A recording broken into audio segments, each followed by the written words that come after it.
Isaiah 5, Modern English. I will sing a song for my friend about his vineyard. My beloved had a vineyard on a fertile hillside. He prepared the land, removed the stones, and planted the best vines. He built a watchtower in it and dug a winepress. He expected it to produce good grapes, but it only yielded bitter ones. Now, you who live in Jerusalem and Judah, judge between me and my vineyard. What more could I have done for my vineyard that I have not done? Why? When I expected good grapes, did it only yield bitter ones? Now I will tell you what I will do to my vineyard.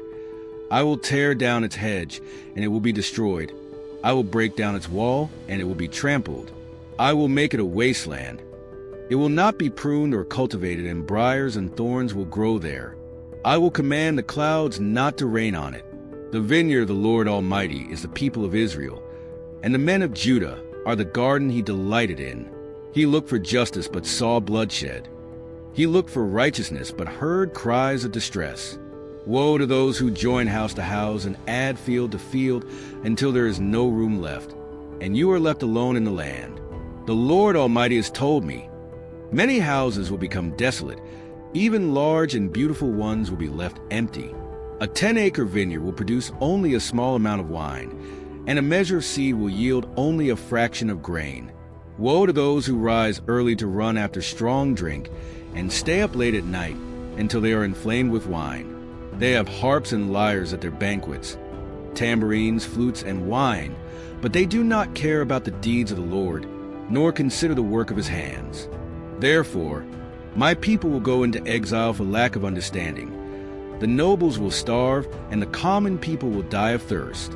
Therefore, the realm of the dead opens wide its mouth, and down go their crowds with all their brawlers and revelers.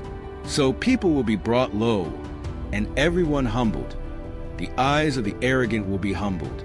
But the Lord Almighty will be exalted by his justice, and the holy God will show himself holy in righteousness.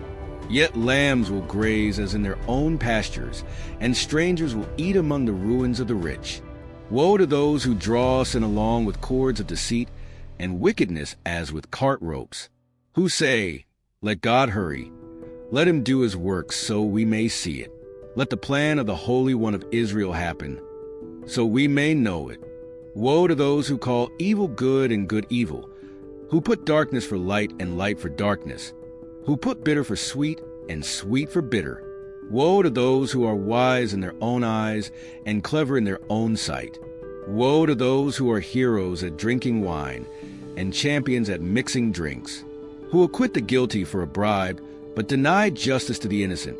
Therefore, as tongues of fire consume straw, and as dry grass sinks in the flames, so their roots will decay and their flowers will blow away like dust.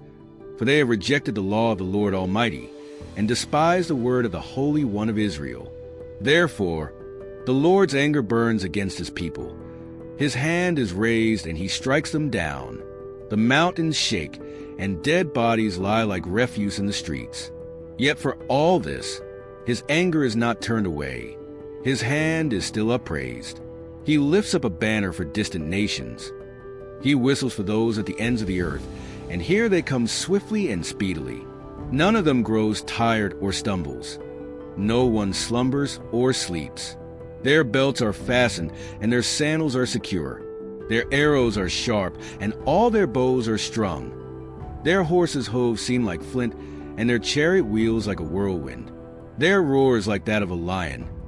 They roar like young lions. They growl and seize their prey and carry it off with no one to rescue. In that day they will roar over it like the roaring of the sea.